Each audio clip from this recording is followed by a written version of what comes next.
ఇప్పుడు సంగీత్ శోభన్ అనగానే మనకి మ్యాడ్ గుర్తొస్తుంది, మ్యాడ్ స్క్వేర్ గుర్తొస్తుంది. ఇవన్నీ గుర్తుపెట్టుకోవద్దు. ఒక సింపుల్ రాకాస కథ. రాకాస కథలో రాక్షసుడు ఉండే దగ్గరికి వెళ్ళినప్పుడు మనం 1950s 60s విఠలాచార్య సినిమాలు కనుక తెలిస్తే వాటికి సంబంధించిన సినిమాల్లో చాలా సింపుల్ ఎలిమెంట్ ఉంటుంది. పాతాళ భైరవికి గుహ కానీ ఇంకేదైనా చూస్తే ఎలా ఉంటుంది, అలాంటి ఒక కథను గుర్తు తెచ్చుకుని వెళ్తే కనుక అక్కడ వీళ్ళు కామెడీ ఎలా జనరేట్ చేస్తారనే పాయింట్ తీసుకుంటే కనుక it's a beautiful film. America నుంచి వచ్చిన ఒక అబ్బాయి పెళ్లి చేసుకుందామని వస్తాడు, కానీ పెళ్లి కాదు. ఆ అబ్బాయికి అనుకోకుండా ఈ రాక్షసుడు ఉన్న గుహకి ఏంటి సంబంధం అనుకుంటే మాత్రం ఇట్స్ అ బ్యూటిఫుల్ ఎలిమెంట్.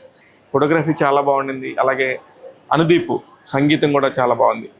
ఇక టెక్నికల్గా ప్రొడక్షన్ వాల్యూస్కి సంబంధించి నిహారిక కొణిదెల గారి గురించి ప్రత్యేకంగా చెప్పాలి.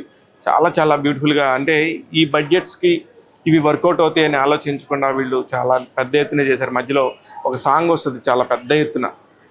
ఇట్లాంటి ఒక పెద్ద సినిమాలకి మనం ఎక్స్పెక్ట్ చేస్తాం, కానీ ఇలా ఒక మిడ్ రేంజ్ ఫిలిమ్స్కి మనం ఎక్స్పెక్ట్ చేయం. బట్ దాన్ని కూడా చాలా బాగా తీసుకున్నారు. ఎక్కడ కూడా బోర్ కొడదు. ఫస్ట్ హాఫ్లో కొంచెం లాగ్ ఉన్న ఫీలింగ్ అయితే ఖచ్చితంగా ఉంటుంది. ఆ తర్వాత సెకండ్ హాఫ్లో ఎప్పుడైతే వెన్నెల కిషోర్ గారు ఎంటర్ అవుతారో ఇంకా అక్కడి నుంచి గెటప్ సీన్ వెన్నెల కిషోర్ రెచ్చిపోయారని చెప్పాలి. మధ్యలో జబర్దస్త్ రోహిణి అయిండొచ్చు, లేకపోతే తనికెళ్ళ భరణి గారు అయిండొచ్చు, లేకపోతే రోషన్ 90s రోషన్, వీళ్ళందరూ కూడా చేసిన కామెడీ చాలా బాగుంది. హీరోయిన్ చాలా డీసెంట్గా ఆమె పని ఆమె చేసుకుంది.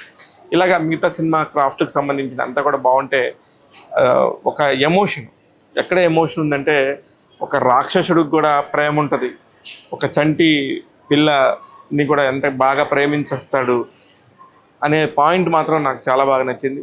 ఇకపోతే ఎండ్ క్లైమాక్స్కి వచ్చేసరికి వాళ్ళు ఏం చెప్పాలనుకున్నారు అనే దానికి పర్ఫెక్ట్గా ఆయనకి తీసుకున్న ఉదాహరణ చాలా నచ్చింది నాకు. దీని అందరికీ కారణం విఎఫ్ఎక్స్ వాళ్ళు చాలా పర్ఫెక్ట్గా చేయటం వల్లే కుదిరిందని నేను అనుకుంటున్నాను. ఎనీవేస్, రాకాస సినిమాకి సంబంధించి ట్యాగ్ తెలుగు ఇస్తున్న రేటింగ్ 3/5. నేను మీ శివ మల్లాల.